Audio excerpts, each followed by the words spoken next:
Imagine a hidden switch in the human mind. A switch that, when flipped, can make an ordinary person, a friendly neighbor, a normal coworker, abdicate their freedom, renounce their critical thinking, and surrender their will to a strong leader. Does this switch really exist?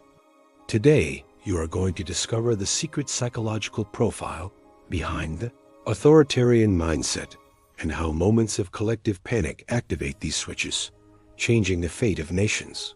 The question is not simple. Are authoritarians born or made? The evidence points to a dangerous combination of both. It is not a gene for evil, but a constellation of psychological traits that create a perfect breeding ground for iron-fisted ideologies.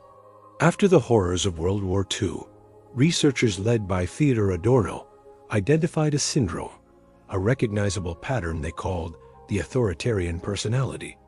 At its core, we find a rigid, black-and-white mentality. The world for this personality has no nuances. It is divided between good and evil, us and them. This rigidity provides them with a sense of order in a world they perceive as chaotic. Linked to this is stereotypical thinking and extreme conventionality. They adhere with disproportionate strength to traditional norms and values. Any deviation is seen as a threat, a sign of decadence.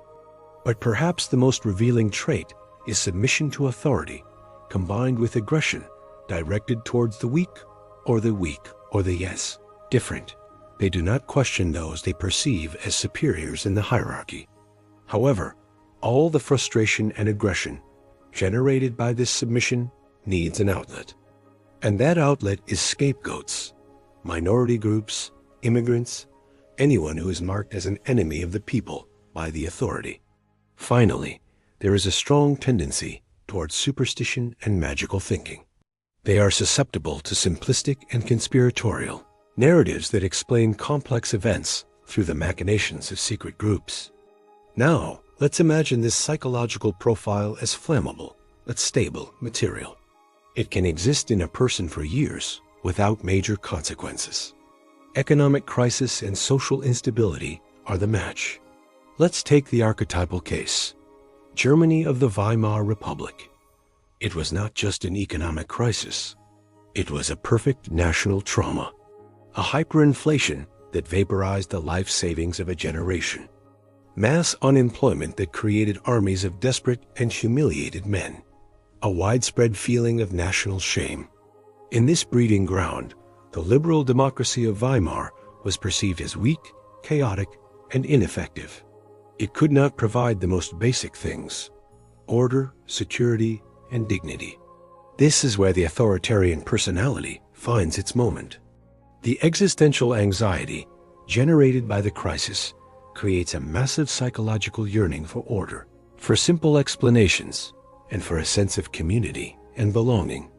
The authoritarian leader and their ideology arrive and offer exactly that: order, a simple explanation, and a community based on exclusion. For the predisposed personality, this is not a political speech.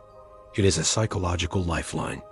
The crisis does not create the authoritarian personality, but it activates it, mobilizes it, and gives it a lethal purpose.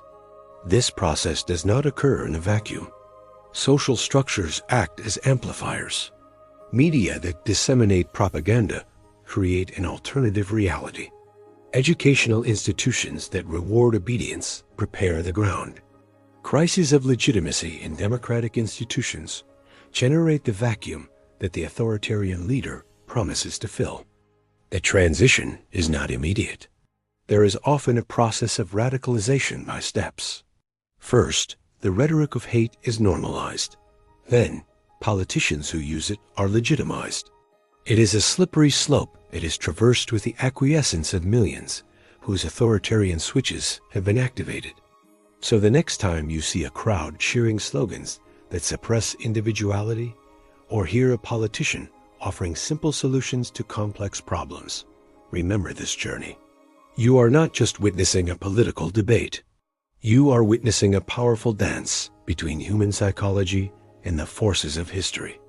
The most uncomfortable reflection is this: What if the potential for authoritarian submission is not an anomaly, but a latent flaw in a significant number of human beings?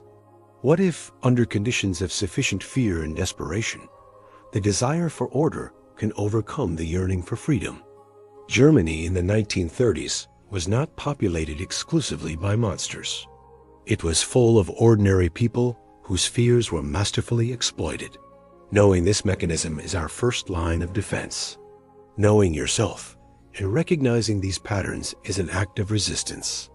If this analysis has made you rethink the nature of power and psychology, we need you to act. Share this video with someone you have deep debates with. Discuss in the comments. In today's world, what do you think are the biggest triggers that could activate these tendencies? Subscribe and hit the bell so you don't miss our next deep dive into the secret mechanisms that drive our behavior. Knowledge is not just power, it is protection.